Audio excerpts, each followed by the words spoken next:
Okay, if you haven't, keep going, don't worry. You have all the time you need.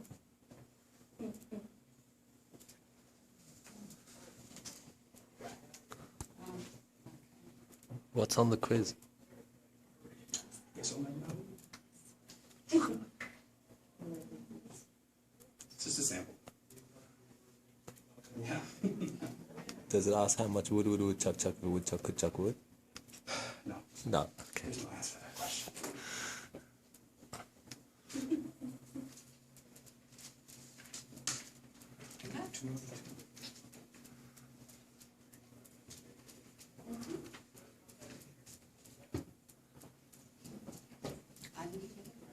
If you have completed the quiz, please raise your hand. Okay. 1 more minute.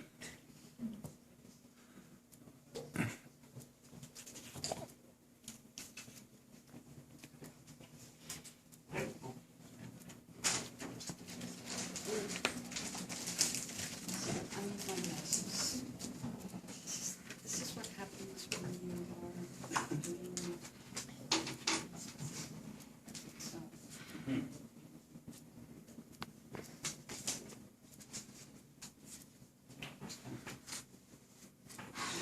Okay. I'm going to assume that most of you have completed the quiz. Yeah. And thank you so much. Well, first of all, you've just completed your first, perhaps your first, Google Forms assessment.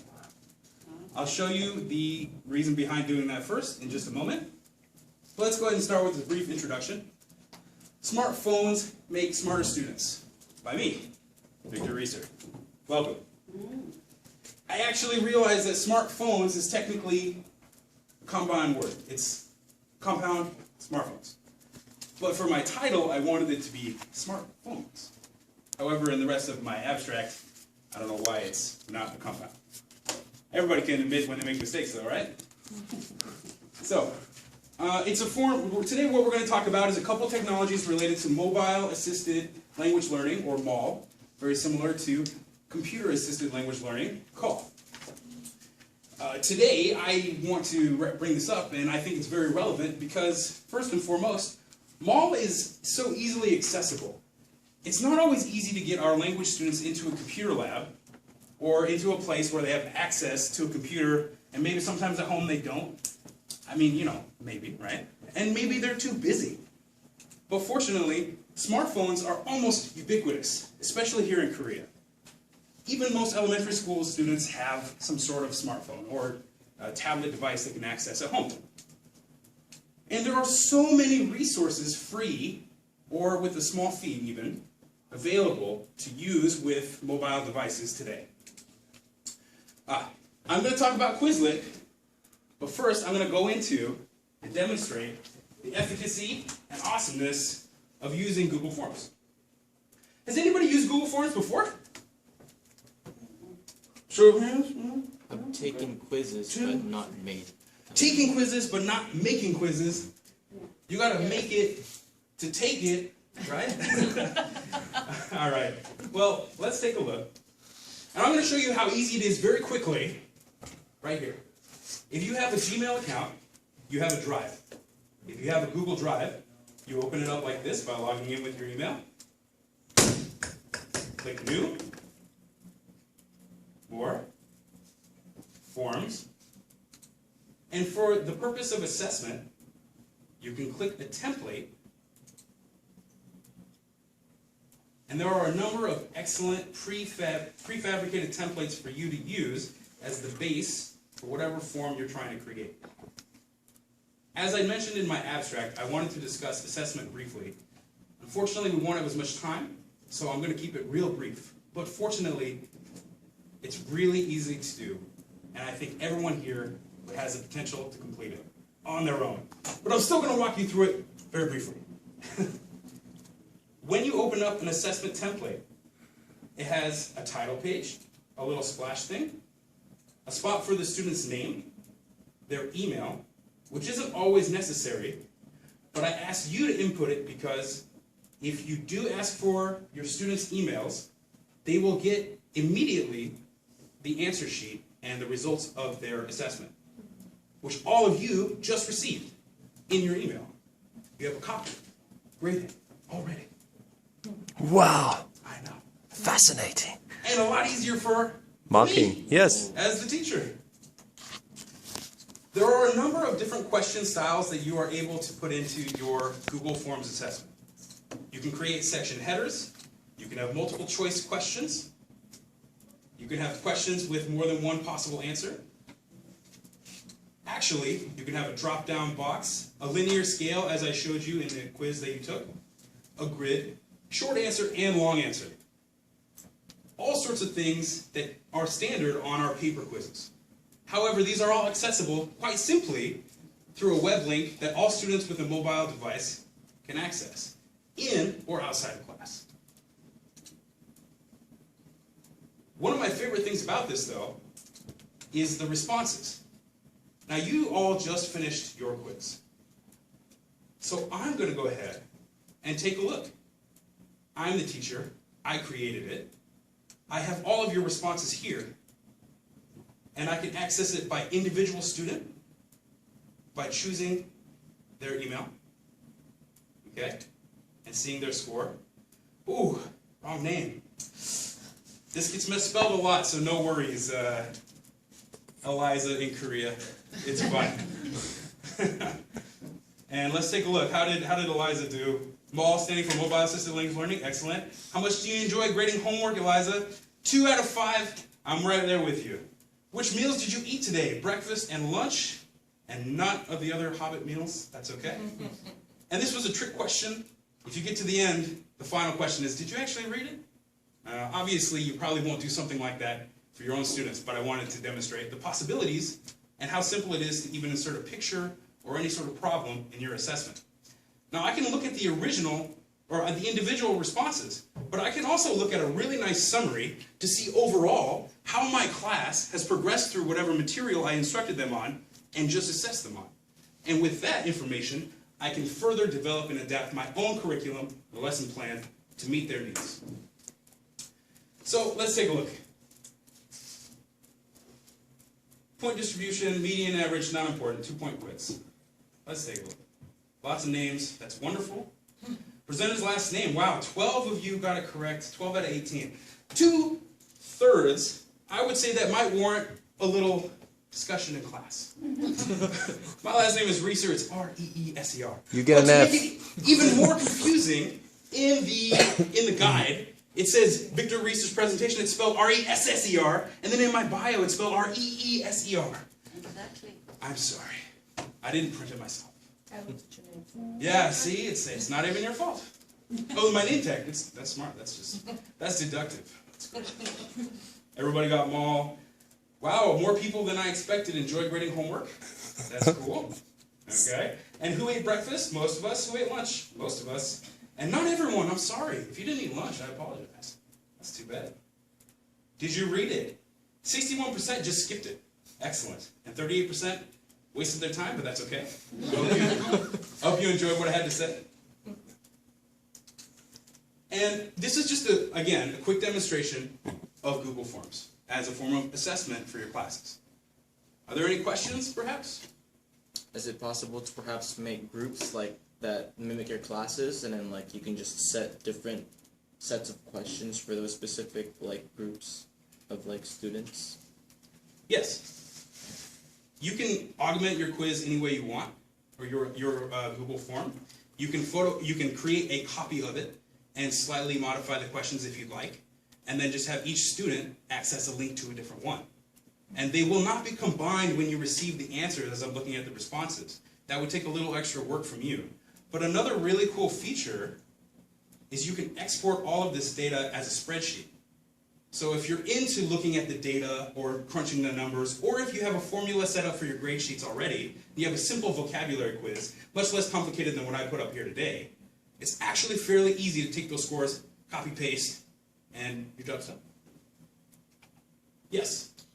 How does the Google Docs problem that recently surfaced in terms of being hacked and introducing viruses affect this? Or is it not the same thing? I would say unless you're testing your students on, important personal information like your bank account and number, probably going to be okay. Your social security number. Yeah. So, in that case, perhaps create a second, more secretive account for the purpose of teaching only. Right. And when you choose to send this to your students, you can have a number. Like I just created a link, which has it right here. It creates that for you. You just click here. You have your link. You hyperlink to it in any blog page, or just copy paste this and send it in a Kakao Talk message. It will open up quite quickly and very easily for all of your students. However you'd like to deliver to them. You can even do it through Facebook right away, but I don't, add my students on Facebook. There are a number of settings that you can mess with. I don't want to get into too much detail. It's very easily lined out, and I hope that you might consider using this in the future if it's relevant to your lessons. Any more questions? If there are no more questions, I actually want to talk about a much more fun activity. Yeah! In my opinion. So we'll see if you guys agree. Quizlet. Quizlet. Who here has used Quizlet before in some shape or form? As a study tool, as a teaching tool, anything? Okay, a number of you. That's great. I use it too. I create my own flashcards. I create them for the students. I create it for my wife. I create it for myself. Let's talk briefly about some of the features of the website before I get into Quizlet Live. Quizlet is free for the most part, but you can spend like $20 for a year teacher account, which I like. However, there are only a few features that you get with it. I'll go over those in a second. First of all, it's very simple to create your own study account, or your own study set. And if you choose the languages, this is the language of the card, and you choose, oh, my students are Korean, it even has a suggestion for a direct translation for you if you are less versed in perhaps the language of your students. This is very, very helpful sometimes. You can add pictures to your flashcards if you'd like. However, without a teacher's account, you cannot upload your own pictures. So that's one of the benefits of having a paid account. You can even import lists from Microsoft Word or Excel or a number of different programs if you have them set up. It's very easy to create your own flashcard list from any resources you already have. And when you go through it and have your students test it, they just need the application on their phone. They can have a very simple account set up, and they can go through flashcards. They can have a number of different kind of practices they can do, including simple tests on the vocabulary words. And it only takes 2 to 3 minutes for them to do maybe 3 or 4 of these, which is really great. You can either monitor that in the classroom, or you have your students sign up and you create a little class, and I can see which of my students have completed which activities for any given set, anytime, on my own, which is pretty nice. If you're going to grade students based on their participation in a flashcard study or vocabulary study setting, this is really useful. And it's free. You can create up to 8 classes to have as many students as you want register for them with a free account, which is pretty cool. You have unlimited classes with a paid one. Let's talk about Quizlet Live, though. Quizlet Live, has anybody seen this? No? Ooh, exciting. Okay.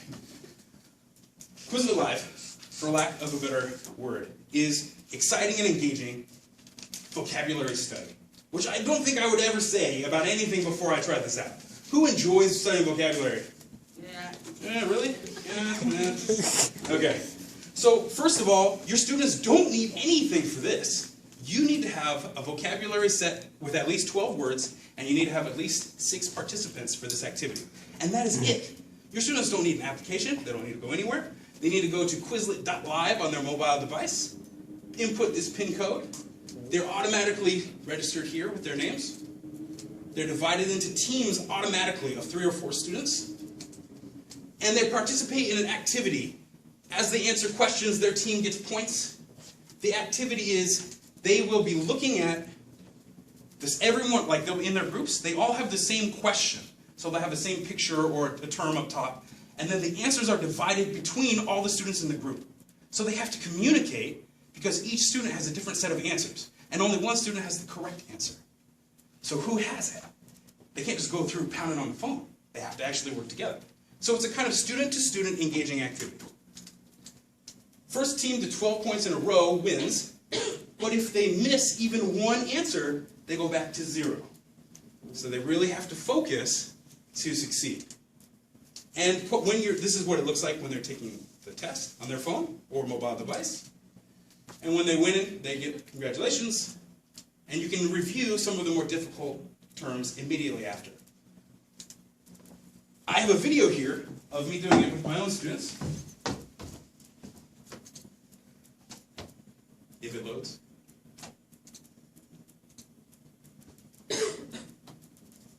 Gonna get started. Next game. Let's go. I get a little excited when I play this. I'm not gonna lie.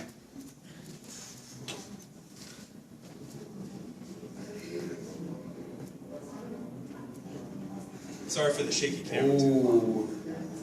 Rhinos drop down. Puffins 3 points. Camels 3 points. 4 points, 4 points, camels and puffins.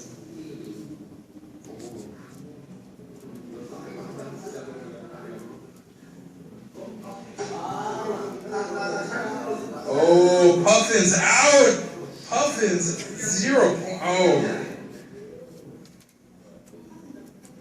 And right now students are matching vocabulary to pictures. There is no Korean on the cards. They're looking at pictures, and they have to match the activity to vocabulary for sports and hobbies today. And Team Camels is going to win. Camels! Wow. That excitement is real. All right, good sample. So as you can see, students are really excited to engage in the activity. And what are they studying? Vocabulary. The worst. I hate it. Right? It's the hardest thing to get into. And especially here where students, in their mind, it's a great big list. They drill it. This is engaging. It's exciting. They're enjoying themselves. And when they win, it's great. And it only takes a few minutes for one game. So you can repeat. You can mix up the groups very quickly. And you can do it for a good, I would say 10 minutes maybe, if you're trying to go through some words. And even if your list is quite long, it will shuffle them while you're doing the activity. Okay, I hope I demonstrated this activity for you. I hope you enjoyed it today. And if you have any more questions, please let me know, and I would love to address them for you. Thank you very much. Yes. I've actually used quizzes with my students, which Okay. is not a group activity. And one of my students told me she was really embarrassed and that she didn't want to play. Have you had any students like that? No. I think even if she was with a group, she might still. If you don't mind me asking, how old are your students? They're freshmen, In college. college. And you had a student who was maybe kind of refusing in the basis of being embarrassed? Yes. That's okay. I think in that case, I don't know if that's necessarily relevant. I just told her to say her phone doesn't work.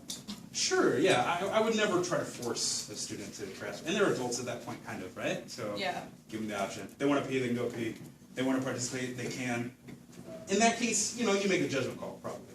But maybe, if she sees everyone else having fun with Quizlet Live, she'll want to jump on. Yes, right? She can load in anytime. You can keep that same pin, and after each game, students can add or drop. If you have someone come in late and you want to open up class with Quizlet Live, they can still get in on it. Yes? So the Quizlet Live doesn't require a Quizlet account for the students. It does not, Okay. which is cool. But I still like using it to monitor my students through Quizlet's vocabulary stuff. Not the same with Quizlet Live. That activity, the engaging, super fun activity, requires only you to put a vocab list together, or there are hundreds and thousands, there are actually thousands of pre-created lists on Quizlet for you to access. Anything else? If there's nothing else, you're free to go. Thank you.